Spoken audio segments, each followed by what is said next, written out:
Hola, ¿qué tal amigos de Platillos con Historia? Y pues nuevamente estamos aquí ya para continuar con este tema de la Navidad en México. ¿Cómo celebramos la Navidad los mexicanos? ¿Qué hacemos? ¿Cuáles son esos preámbulos? ¿Qué elementos? ¿Qué decoraciones? ¿Por qué la Navidad se vuelve tan peculiar? Además de ya lo habíamos hecho en otro capítulo, el ponche y una cantidad, un desfile inmenso de productos y de platillos deliciosos, pero volvamos al origen. ¿Por qué tenemos estas decoraciones aquí como este nacimiento? O tenemos una piñata, nuestras flores de Nochebuena. Pues bien, vamos a hablar, están reunidos aquí todos como forman parte de nuestra decoración de esta temporada. Pero en el caso de el nacimiento, que es esta, digamos, yo podría considerarlo a título personal, y ahí quisiera yo compartirles que a mí me encantan los nacimientos desde que soy niño y es una fascinación que en el tiempo pues he traído conmigo, pero que forma parte también de toda esta idiosincrasia. Hablar de Navidad en México pues es hablar de un proceso histórico muy largo que justamente comienza con la llegada de la cultura occidental, que en el siglo XVI, a raíz de estos viajes, pues se dan a la tarea de hacer esa confrontación de esa cultura occidental con el mundo mesoamericano que existía ya en este continente, y el resultado fue un proceso de sincretismo, una tradición que se impone a otra, eso también debemos dejarlo muy claro, pero que a través del tiempo la gente la fue asimilando y la fue haciendo suya, ¿no? Los nacimientos, como dice su nombre, pues no es otra cosa que la representación del nacimiento de Jesús, que es el tema medular de la cristiandad a través del tiempo. Y ustedes ya estarán preguntando, amigos, bueno, y ya desde el siglo XVI existían los nacimientos, estas figuras, ¿cómo surgieron? No, pues realmente el nacimiento como idea, como concepto, pues es una idea occidental, una idea de la tradición judio-cristiana, que nace en Italia principalmente, que nace con un personaje en el siglo XIII, por allá de los años 1200, que fueron la época en donde vivió Francisco de Asís. Francisco de Asís, este fraile, este personaje que, bueno, cuenta la tradición que se convirtió al cristianismo y que tenía procesos místicos muy intensos. ¿Qué es un proceso místico? De repente tenía pensamientos que lo llevaban a una especie de arrobamiento, de introspección, y entonces un día dicen que se le ocurrió reunir a una serie de pastorcillos que estaban por ahí y que de repente pues se le ocurre representar la Navidad. Y esa Navidad, ¿de donde él se inspiró? Pues justamente en los evangelios, ¿no? No olvidemos que en la Biblia, en el Nuevo Testamento, los primeros 4 libros, que es el libro de San Lucas, San Mateo, San Marcos y San Juan, pues refieren la vida de Jesucristo de determinados momentos. En los evangelios justamente es donde se menciona por primera vez el nacimiento de Jesús.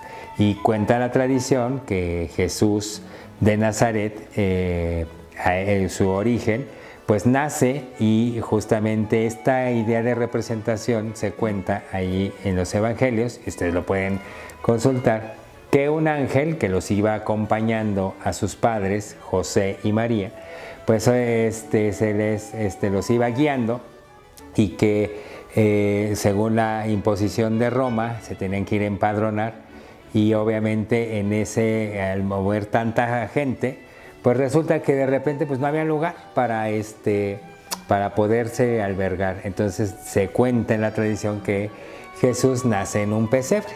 Pero esto es lo que dicen las escrituras. Ya les hablaba yo de Francisco de Asís, pero en el tiempo se preguntan cómo fue que llegó. Bueno, pues a través de la conquista hispánica y con la llegada de los españoles a América, tras la conquista militar, devino un proceso evangelizador que forma parte de esta idea de suplantar, sustituir las creencias de los indígenas, y que a través de distintos fenómenos culturales se tuvo que hacer ese proceso.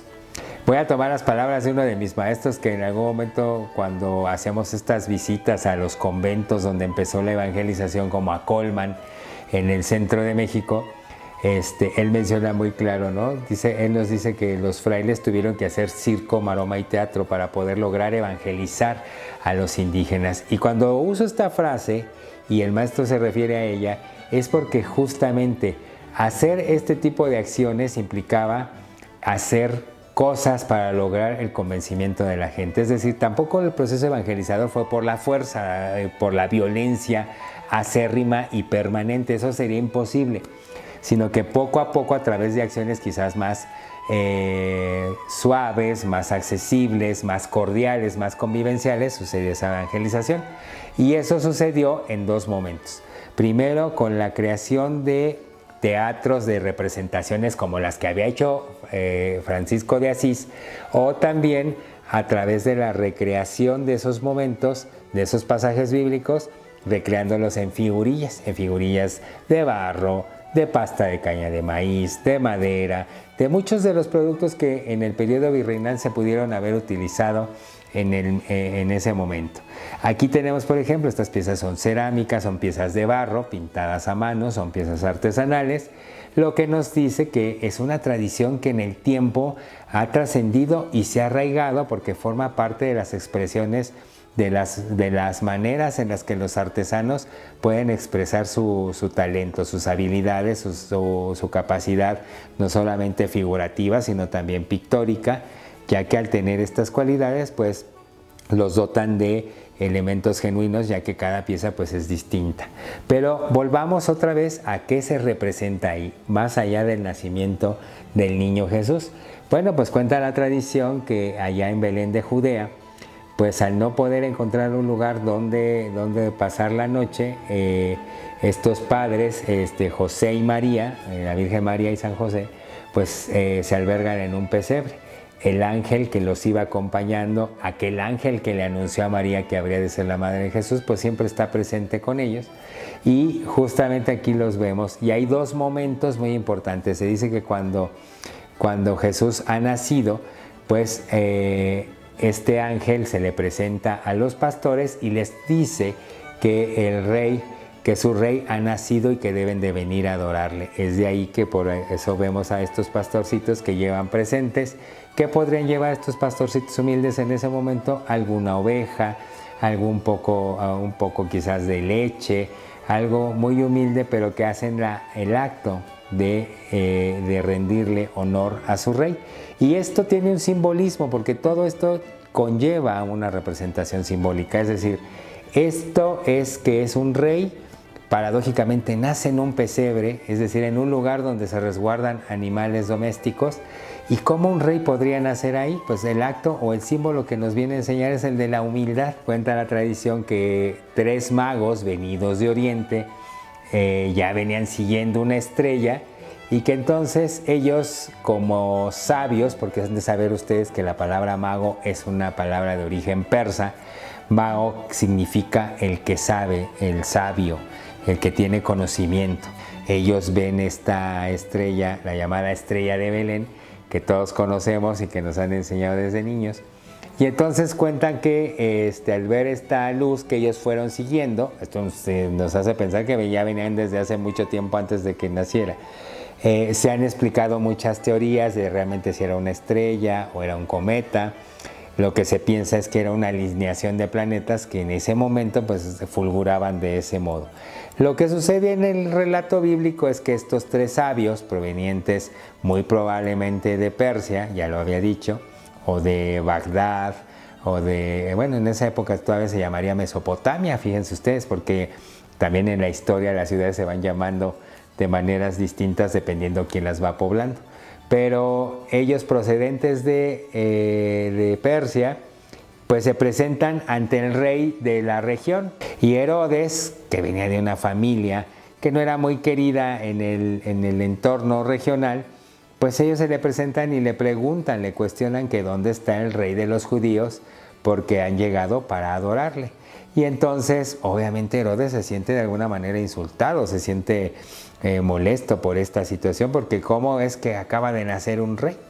Pues este rey, con toda la autoridad les dice, pues no ha nacido, pero si lo encuentran, vengan y avísenme.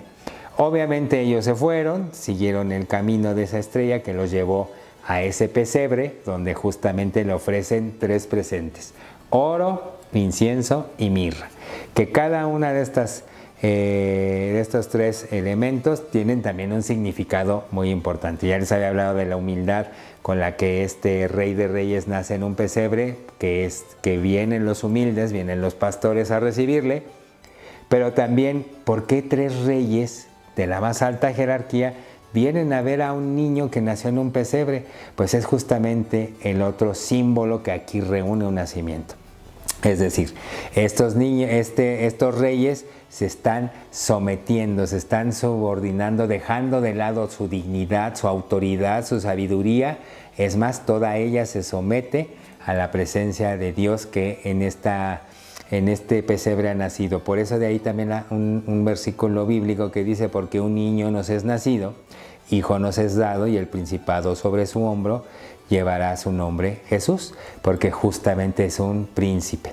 Y entonces esos elementos que ellos le otorgan, que le ofrecen como presentes, el oro, porque es un rey igual que ellos, es un príncipe, es un noble, pero también lleva incienso porque también es un ser sagrado, es un ser divino, y a las divinidades se les ofrendaba incienso. Pero también la mirra es un símbolo que prevé su futuro, es decir, que este Rey de Reyes habrá de morir. Y la mirra era en aquella época un bálsamo que solamente era utilizado para la gente de muchos recursos, para los reyes, con la cual se cubría su cuerpo al momento de morir. Es decir, era un anuncio, un preludio de que este hombre, este verbo hecho carne, habría de morir en un futuro por toda la humanidad.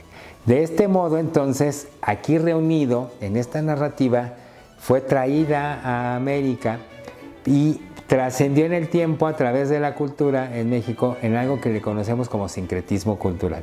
Y es la suplantación de una religión sobre otra, pero también fue muy, al entender el ciclo agrícola, la vida, todo lo que sucedía en el mundo americano, que esto se lo deben a los frailes, a las órdenes religiosas como franciscanos, agustinos, dominicos, jesuitas, entre otros más. Pues ellos tuvieron que estudiar a las poblaciones, a las comunidades, para poder hacer esta superposición. Y ahí entra en juego un poco las flores que tenemos ahí. En las ceremonias indígenas, en el mismo tiempo donde se piensa o se cree, porque no tenemos certeza histórica de cuándo nació Jesús, pues era en el solsticio de invierno, que coincidía en las tradiciones precolombinas con el nacimiento de Huitzilopochtli, que también sería conveniente un día platicar sobre esa narrativa. Solamente les puedo decir algo. Huitzilopochtli nació como un guerrero para defender a su mamá Coatlicue de sus hermanos que querían matarla, que eran las 400 estrellas, y eso sucedía o lo celebraban los mexicas en el 25 de diciembre o el equivalente, porque no olviden que los mesoamericanos tenían sus propios calendarios. En la veintena que coincidía con el nacimiento de Jesús, o cuando se conmemoraba o se pensaba en el nacimiento de Jesús, pues sucedía ese acto donde salía victorioso Huitzilopochtli, tomaba de los cabellos a su hermana Coyolxauhqui, que era la luna, le corta la cabeza y la arroja a la tierra. De esa manera los mexicas explicaban el mundo y cómo sucedía el triunfo del sol sobre la noche. Entonces, pues era muy conveniente hacer esta fusión, esta suplantación de este rito, pero fíjense que quedó, que se dice que en el templo de Huitzilopochtli se decoraba con la Cuetlazóchitl, que es esta planta. Que sepan ustedes que estas son también hojas, las de color blanco, que pensamos que son las flores, pero no, las florecitas son las pequeñas capullitos que están al centro de color amarillo, y estas se ponían para cubrir, porque se hacían sacrificios humanos y se cubría el espacio un poco, o para simular un poco todo aquello que sucedía. El hecho es que esta planta, que florece en invierno, pues formó parte de la narrativa, se integró a ese discurso, a ese relato que celebraba la Navidad cristiana, y que a la vez cada pasaje generaba relatorías. Aquí tenemos los elementos básicos, pero la tradición de los nacimientos en México es inmensa y es completamente toda una narrativa cultural. Y ahí justamente está el otro pasaje que derivado de ese aviso que ellos, los Reyes Magos, hicieron en decir o quedar con Herodes de que le avisarían, pues les vamos a platicar en la siguiente ocasión qué fue lo que hicieron los Reyes Magos, si realmente volvieron con Herodes y le dijeron dónde estaba el pesebre de Jesús o qué fue lo que pasó.